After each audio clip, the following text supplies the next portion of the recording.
अंत भला तो सब भला। रोली की शादी उसके माँ बाप एक आलसी लड़के से करा देते हैं।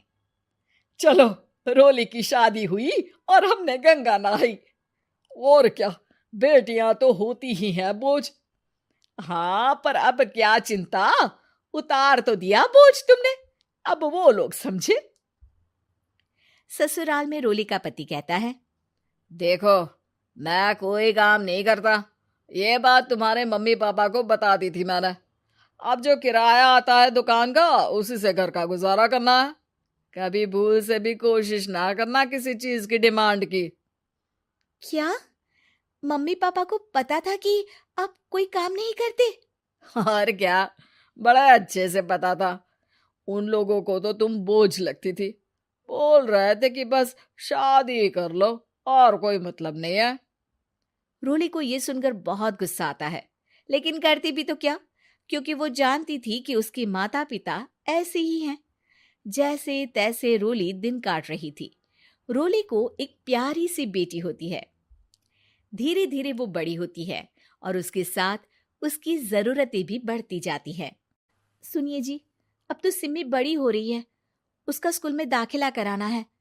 मैंने अब तक तो जैसे तैसे समय काट लिया, लेकिन मैं बच्ची की परवरिश में कोई कमी नहीं रखूंगी। अरे क्या है यार, अब तो लगता है कोई ना कोई काम ढूंढना ही पड़ेगा। अब पति रोज काम की तलाश में जाता और बिना किसी काम के वापस आ जाता। रोली समझ जाती है कि पति के अंदर अब काम करने की क्षमता नहीं है।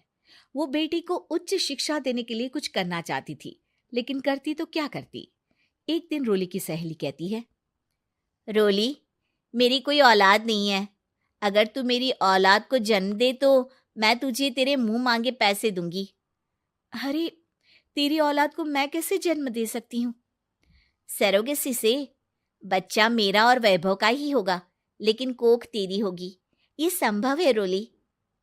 रोली कुछ सोचकर कहती है, मुझे मंजूर है, लेकिन मैं इसका 2 लाख रुपया लूंगी। अरे कोई बात नहीं, मुझे मंजूर है। रोली खुश हो जाती है कि एक बच्चा पैदा करने का उसे 2 लाख रुपया मिलेगा। वो घर आकर पति को बताती है, वो भी खुश हो जाता है। अब क्या था, डॉक्टर के पास जाकर सहेली का बच्चा रोली की कोख में पलने लगता है। मुझे 20,000 चाहिए मेरे बेटी के एडमिशन के लिए। हाँ हाँ ठीक है, मैं उसके एडमिशन से लेकर सारे खर्चे उसके अकाउंट में डाल रही हूँ। रोली की बेटी का एडमिशन हो जाता है। रोली को लगता है कि वो अब सब कुछ ठीक कर देगी। दिन और महीने आगे बढ़ते हैं। अब एक दिन, एक बात कहूँ जी, काश इस बच्चे को मैं रख पाती। मैं अब इससे काफी जुड़ गई हूँ। अरे यार, पता नहीं किसका बच्चा है, अपने पास है ना अपनी मुन्नी। हाँ, लेकिन अब मैं भी इस बच्चे से जुड़ाव फील करने लगी हूँ। लेकिन मैं ये जानती हूँ कि ये मेरा बच्चा नहीं है। दोनों की जिंदगी ठीक चल रही थी, लेकिन कहते ना कि सुख का पल ज्यादा लंबा नहीं होता। एक दिन रोली की सहेली का फोन आता है। रोली, मुझे अब ये बच्चा नहीं चाहिए, मैं अपने पति को छोड़ रही हूँ। अरे लेकिन मुझे पैसों की जरूरत है, बच्चा तुम्हारा है, मैं क्या करूंगी? सहेली बिना कुछ बोले फोन काट देती है, फोन स्विच ऑफ कर देती है। लेकिन रोली के जीवन का तूफान यहीं नहीं रुकता। रोली, मैं इतना भार नहीं उठा सकता। आज पढ़ाई का पैसा मांग रही हो, कल को शादी, कॉलेज और पता नहीं क्या क्या।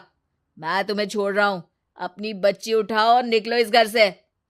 अरे पर मैं कर तो रही हूं ना बच्चे के लिए काम, आप आराम से रहिए ना। क्या काम कर रही हो, देख रहा हूं मैं। ये छोटा शहर है, यहाँ लोगों को बात बनाते वक्त नहीं लगता।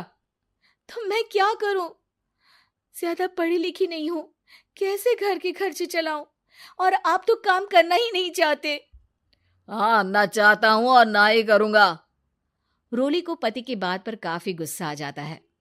ठीक है, अगर मेरे जीवन में संघर्ष ही लिखा है तो वही सही। इस वक्त पति होने के नाते आपको मेरा साथ देना चाहिए था, लेकिन नहीं, आपने तो इस हाल में मुझे घर से बाहर निकालने की बात कह डाली। देखो, ये सारी फालतू की बातों के लिए वक्त नहीं है मेरे पास। रोली, जिसकी कोख में किसी और का बच्चा था और साथ छोटी सी बेटी, पति का घर छोड़कर रास्ते पर आ जाती है। रोली के पास मायके के सिवा दूसरा कोई रास्ता नहीं होता। अरे रोली कैसी है? कितने दिनों के लिए आई है? हमेशा के लिए माँ। वो माँ को सारी बात बता देती है। ओए लड़की, इतनी हिम्मत का काम कर लिया। अरे ना ना, यहाँ कोई जगह नहीं है। तुम तो अपना बोरिया बिस्तर उठाओ और निकलो यहाँ से। रोली के पास अब मायके का रास्ता भी नहीं बचता। वो चुपचाप बच्ची को लेकर जा रही थी कि उसे दर्द होता है और वो डॉक्टर के पास चली जाती है। और फिर वहां वो एक प्यारे से बेटे को जन्म देती है। कितना प्यारा है, कितने अभागे हैं इसके माँ बाप जो इसके पैदा होने पर भी नहीं है। तभी वहां डॉक्टर आ जाती है।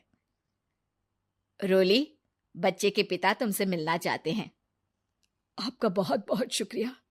मैं इस बच्चे को पालूंगा, भले ही इसकी माँ ने इसे छोड़ दिया हो, पर मैं अपनी जिम्मेदारी निभाऊंगा। तो क्या आप मुझे इसके पैदा करने के लिए जिन पैसों की बात हुई थी वो भी देंगे? हाँ, और साथ ही आप चाहें तो मेरे घर में रहकर मेरे बच्चे की देखभाल भी कर सकती हैं। मैं उसके लिए आपको सैलरी दे दिया करूंगा। रोली को लगता है कि जैसे भगवान ने उसके लिए सुकून का रास्ता खोल दिया। वो अब मुकेश के साथ उसके घर चली जाती है, जहां रहकर वो उस बच्चे की देखरेख करती है। अब मुकेश के घर को रोली अच्छे से संभाल लेती है। उसके लिए खाना बनाने से लेकर बच्चों की देखभाल और घर की देखरेख। धीरे धीरे मुकेश को रोली से प्यार हो जाता है। रोली, तुम्हारी बेटी और मेरा बेटा बिल्कुल भाई बहन की तरह साथ रहते हैं। हाँ, आखिर है तो एक ही कोख के बच्चे, अटैचमेंट तो होगा ही ना। रोली, तुमने घर और मुझे दोनों को संभाल लिया। ये तो मेरा काम है। आपने भी तो मुझे छत दी जिससे मैं अपनी बेटी की पढ़ाई और भविष्य के लिए पैसे जोड़ सकूं। अब रोली, क्या तुम मुझसे शादी करोगी? अब मैं जानता हूं तुम्हारी भी शादी कुछ खास अच्छी नहीं रही। रोली को मुकेश की बात ठीक लगती है। वो उसे हाँ बोलने की सोच ही रही होती है कि उसके पहले पति का फोन आ जाता है। रोली, मैं बहुत परेशान हूँ। मेरा एक्सीडेंट हो गया है। मैं चाहता हूँ तुम वापस आ जाओ। रोली को पुराने पति की चिंता होने लगती है। वो सोचती है कि वो क्या कर रही थी। हाँ हाँ ठीक है, मैं आ रही हूँ। हाँ रोली, आ जाओ, लेकिन बच्ची को कहीं हॉस्टल में छोड़कर आना, क्योंकि मैं नहीं चाहता कि हम लोगों के बीच फिर से वो सारी बातें हो। रोली को समझ आ जाता है कि पति आज भी सुधरा नहीं है। वो पति के पास जाने से इनकार कर मुकेश को हाँ कर देती है।